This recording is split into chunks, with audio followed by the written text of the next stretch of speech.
Hello. Call చేస్తారండి ఎవరు? అన్నా గాలి బేసి అన్నా.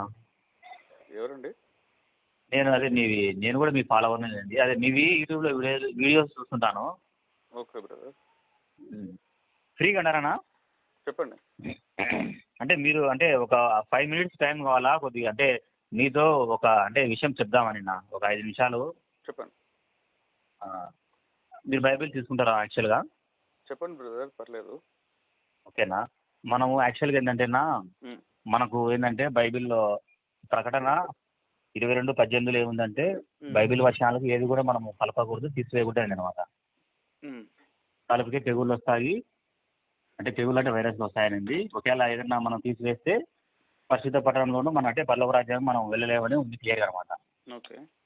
అది ఎందుకు వాక్యమే దేవుడు కదా, అంటే ప్రతి వర్డ్ ప్రతి అక్షరం కూడా ఏది అది దేవుడే కదనా. చెప్పండి. అప్పుడు మనం అంటే మనకు దేవుడు అంటే మన బైబిల్ ఏదైతే ఉందో అదే కదా చేయాల్సింది. ఒకవేళ బైబిల్ లేనిది ఎవరైనా ఒక వ్యక్తి వచ్చి ఇలా చేయొచ్చు అంటే చేయొచ్చా మనము? మీ పాయింట్ ఏంటో చెప్పండి సార్, అసలు స్ట్రైట్గా. అదే ఇదన్నా చెప్దామండి, అంతేం లేదు. పాయింట్ రావాలంటే చెప్తే మీరు ప్యాంట్కి వస్తారని అంతేం లేదు. మీ పాయింట్ నేను కూడా క్రిస్టియన్ చెప్తే మీరు క్రిస్టియన్ బ్రదర్, నీకు కాదంటలేదు. మీ పాయింట్ చెప్పండి. ఓకేనా. యాక్చువల్గా ఏంటంటే కనుక మనకు పరిశుద్ధ గ్రంథంలో విశ్రాంతి దినం అనేది తెలుసానా మీకు? విశ్రాంతి దినం ఎప్పుడనేది బ్రదర్ మీరు ఇంకా స్ట్రైట్ పాయింట్ రావట్లేదు. స్ట్రైట్గా పాయింట్ ఏంటో చెప్పండి. ఓకేనా. నేను పాయింట్ ఏంటంటే కనుక మనం ప్రార్థన చేస్తాం పరలోకంలో మా తండ్రి అని చెప్పేసి. మనకు పరలోకంలో తండ్రితో పాటు పరలోకంలో మనకు తల్లి కూడా ఉన్నారన్నా. తల్లి ఉందా? తల్లి కూడా ఉన్నారు. చూపిమంటారా? చెప్పండి. అయ్యో మీరు చెప్పండి బ్రదర్. ఓకేనా. పరలోకంలో మనకు తండ్రితో పాటు తల్లి కూడా ఉన్నారన్న. వాళ్ళు ఏ విధంగా మనకు తల్లిదండ్రులు అవుతారంటే, ఆల్రెడీ మనకి ఈ భూమి మీద మనము శరీరపరంగా తల్లిదండ్రులు కలిగి ఉన్నాం. ఆయన మనకి ఏ విధంగా తండ్రి అవుతారంటే మన ఆత్మకు తండ్రి అనమాట. పరలోకంలో మనకు తండ్రితో పాటు తల్లి కూడా ఉన్నారు. ఇంకోటి ఏంటంటే విశ్రాంతి దినం అనేది బైబిల్లో శనివారం అని క్లియర్గా ఉంది అనమాట. శనివారమే ఆచరించాలా. ఆదివారం అనేది మనుషులు ఏర్పాటు చేసిన అనమాట, దేవుడు ఏర్పాటు చేసిన దినం కాదు. ఇంకోటి ఏంటంటే ఈ క్రిస్మస్, ఈ ఈస్టర్, గుడ్ ఫ్రైడే ఇలాంటివన్నీ బైబిల్లో లేవన్నమాట. దేవుడు మనకు బైబిల్లో 7 పండుగలు ఇచ్చినాడన్న, విత్ డేట్తో సహా.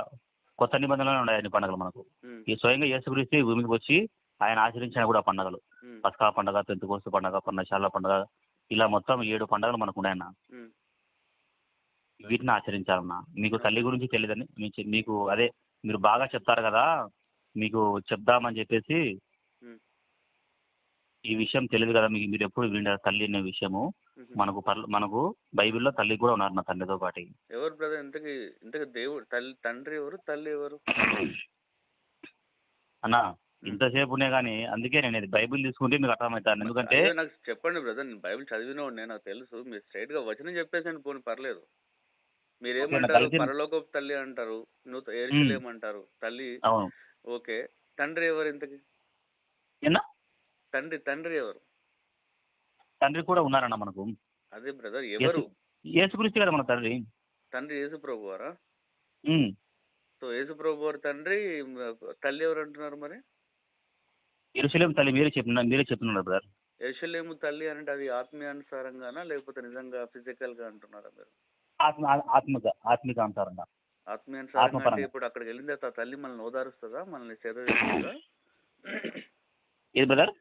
మనకు అక్కడికి వెళ్ళిన తర్వాత ఆ తల్లి మనల్ని ఓదారుస్తుందా, మనతో మాట్లాడుతుందా, మనల్ని ముట్టుకుంటుందా, మనల్ని సేద తీరుస్తుందా, మనల్ని పలకరిస్తుందా?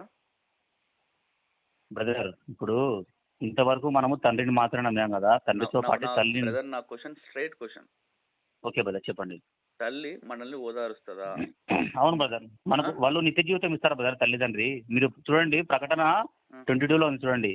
తల్లిదండ్రి అనకండి, తండ్రి గురించి అంటే యేసు ప్రభు అని అన్నారు. ఓకే, తండ్రి నేను చెప్తాను అది కూడా. తల్లి మనల్ని సేద తీరుస్తుందా, మనతో మాట్లాడుతుందా, మనల్ని పలకరిస్తుందా, మనల్ని దగ్గరికి చేర్చుకుంటుందా? అవును బ్రదర్, దేవుడు బ్రదర్ అన్ని చేయగలుగుతారు వాళ్ళు ఈ భూమి ఆకాశం చేసిన వాళ్ళు. దేవుడు వదిలేయండి, దేవుడు తండ్రి అన్నారు, నేను కాదనట్లేదు. ఓకే, తల్లి బ్రదర్ ఇప్పుడు తల్లి కూడా దేవుడే బ్రదర్ మనకు. వాళ్ళిద్దరు ఏక శరీరం కదా. మీరు కావాలంటే ఆదికాండము 1వ అధ్యాయం 26వ వచనం చూడండి. అసలు స్టార్టింగ్ సృష్టిని చేసినప్పుడు ఒకసారి చూడండి అక్కడ ఏముందో. ఏముంది సార్? దేవుడు ఏమన్నాడు? నా స్వరూపం చొప్పున నా పోలిక చొప్పున చేస్తా అని చెప్పలేదు. ఆ, మన స్వరూపం ముందు మన పోలిక చొప్పున నరులను చేస్తా అన్నాడు. మీరు అంటే 21 చదివితే ఎట్లా? 27 కూడా చదవాలి కదా. 27లో ఏముంది? మరి అక్కడ మన అంటే ఎవరు బ్రదర్? అక్కడ మన అంటే ఏకవచనం బహువచనం అది? బహువచనమే సార్, నేను కాదనట్లేదు. మీరు 26తో ఆగిపోతే ఎట్లా? 27 కూడా చదవాలి కదా. 27లో అవు ఏముంది? అవు ఆదికాండం 20 మొదటి నా అధ్యాయము 27వ వచనంలో ఏముంది? తన పోలిక చొప్పున తన స్వరూపమందు అన్నాడు. అవును, ఓకే, కరెక్ట్ అది. ముందు మన అంటే ఏంటో తెలిసి తర్వాత తన అంటే ఏంటో మనకు తెలుస్తుంది. ఓకే, తన అంటే దేవుడే. సరే, మన అంటే ఓకేనా? మీరు ఎవరు అనుకుంటున్నారు? మన బ్రదర్ ఒకటి వినండి. ఉమ్, ఇప్పుడు అంటే సేమ్ మనము దేవుడు మనం ఎలా చేసినాడంటే ఆయన పోలికతోనే సేమ్ ఆయన లాగానే మనం చేసినాడు కదా. అవును సార్. అంటే తన పోలిక ఆయనకు తన మనము స్వరూపమందు జిరాక్స్ కాపీ లాగా చేశాడు. ఉన్నాం. చెప్పండి. సరే, అలా ఆ ప్రకారం అయితే ఈ భూమి మీద అందరూ దేవుడు పురుష స్వరూపం కనుక అందరూ పురుష స్వరూపంలో ఉన్నారా? మరి స్త్రీ స్వరూపం ఎలా వచ్చింది సార్? ఏంటి నాకు అర్థం కాలేదేంటి? ఇప్పుడు దేవుడు ఏమన్నాడు? ఉమ్, మన స్వరూపం ముందు మన పోలిక చొప్పున నరులను చేద్దామని చెప్పేసి 26 ఉన్నాడు. ఉమ్, దాని తర్వాత నా పోలిక చొప్పున అదే తన పోలిక చొప్పున ఉమ్, మనిషి చేసినాడని ఉంది కదా. ఉమ్, ఉమ్, అంటే సేమ్ దేవుడు ఆయన పోలిక చొప్పున కదా చేసినది. ఉమ్. ఈ భూమి మీద జీవించే వాళ్ళందరినీ కూడా సేమ్ ఆయన లాగానే చేసినప్పుడు మరి ఆయన పురుష స్వరూపం కదా, అందరూ పురుషులే ఉన్నారు కదా, మరి స్త్రీ స్వరూపం ఎలా వచ్చింది బ్రదర్ అంటున్నా? తన పోలిక చొప్పున తన స్వరూపమందు చేశాడు సార్. కరెక్టే. ఎవరిని మరి చేశాడు? ఆయన పోలిక ఎవరిని? స్త్రీ ఒక్క కదా. నిమిషం, ఒక్క నిమిషం. ఎవరిని చేశాడు ఫస్ట్? ఫస్ట్ ఆదాము చేసినాడు మరి ఆ అవ్వను కూడా ఒకటేసారి చేశాడా? ఆ ఆదాముతో పాటు అవ్వను కూడా చేశాడా? బ్రదర్. దానిపై వచ్చిన ఏముంది? ఆదామును చేయకముందు నా క్వశ్చన్ స్ట్రైట్ క్వశ్చన్ సార్. చెప్పండి, మీ క్వశ్చన్ ఆదామును చెప్పండి. ముందు చేశాడా అవ్వను ముందు చేశాడా? ఫస్ట్ ఆదామును చేసినాడు. అంటే ఆదాముని ఎవరి రూపంలో చేశాడు? దేవుని రూపంలో చేసినాడు. తర్వాత ఆదాములో నుండి అవ్వ వచ్చిందా లేకపోతే అవ్వని సపరేట్ గా తయారు చేశాడా? లేదు, ఆదాము ప్రకటనతో నుంచి అవన్నీ చేసినాడు బ్రదర్. అది సెకండ్ పాయింట్. 26 ఏముంది? ఆదామును చేయక మునిపే చేద్దామని చెప్తున్నాడు ఆయన. మన స్వరూపం చొప్పున. ఏంటి ఆదాముని చేయకముందే ఏంటి? ఆదామును చేయకముందే మన పోలిక చొప్పున నరులను చేద్దామని వచ్చినాము. 26 ఉంది, చదవండి ఒకసారి బాగా. నేను కాదనట్లేదు సార్ మీ పాయింట్. సరే బ్రదర్, ఓకే కాదనట్లేదు. సరే కాదు, ఫస్ట్ మీరు ఈ పాయింట్ క్లియర్ చేయండి. నేను క్లియర్ గా చెప్తున్నా. నేను ఏమంటున్నానంటే తన పోలిక చొప్పున తన స్వరూపం మందు నరులను చేద్దాం అనుకున్నాడు దేవుడు. ఫస్ట్ ఆదాముని చేశాడు, తన రూపంలో తన పోలిక చొప్పున చేశాడు. తనలో ఆదాములో నుండి నారిని తీశాడు, అంటే అవ్వని తీశాడు. అది బైబిల్ స్పష్టంగా చెప్తుంది. ఇప్పుడు మీరు చెప్పాల్సింది నాకేంటి అంటే, ఇప్పుడు మీరన్నట్టు మన పోలిక చొప్పున మన స్వరూపం ముందు చేశాడు అని అంటే, ఇప్పుడు ట్రాన్స్జెండర్ అని ఒకరు ఉంటారు, వాళ్ళకి సగం మగవాళ్ళు సగం ఆడవాళ్ళు. ఓకే, అట్లా పుట్టాలి. మరి ఆదాము అనేవాడు అట్లుండాలి మీరన్నట్టు 26వ వచనం ప్రకారం. మరి అట్లా మరి ఆదాము తప్పు బ్రదర్. నేను అన్నట్టు కాదు, బైబిల్ వచనం కూడా చూడండి. దేవుడు మీరే నరులను చేస్తా అన్నాడు, నరుని చేస్తా అని చెప్పలేదు ఆయన. బహువచనం ఉపయోగించారు. ఆ 26 వర్సెస్ ఒకసారి చూడండి బ్రదర్, మీకు కావాలంటే. నరుని అనలేదు, నరులను చేస్తా అన్నాడు. నరుని ఒక్కనే చేద్దామంటే నరుడు ఒక్కడే ఉంటాడు సార్. నరునిలో నుంచి నరులు మొత్తం రావాలి కాబట్టి నరులను చేద్దామని అన్నాడు. మరి ఆ మాట చెప్పలేదే. నరులలో నుంచి నరుని చేస్తా అని దేవుడు చెప్పలేదే. ఆడ ముందుగా ఏం చెప్పినాడు? నరులను చేస్తా అన్నాడు కదా ఆయన. సార్ దేవుడు మీ ఇష్టానుసారంగాను నా ఇష్టానుసారంగాను. సరే brother, okay, no problem brother. సరే, ఇప్పుడు మీరు ఇదంతా కాదు సార్. మీరు ఇప్పుడు మన ఉంది కాబట్టి తల్లి అంటున్నారు కదా. అవును బ్రదర్. ఆ తల్లి అని మీరు స్త్రీలింగం అని ఎట్లా అనుకుంటున్నారు చెప్పండి పోనీ. ఇప్పుడు తల్లి అనేది కూడా అప్పుడు ఆది నుంచి ఉండుంటే దేవుడు అంటే ఒక్కడే అవుతారు కానీ ఇద్దరు ఎట్లా అవుతారు? ఓకే బ్రదర్, కరెక్ట్ పాయింట్ అడిగినారు. దానికి ఆన్సర్ చేస్తారు చూడండి.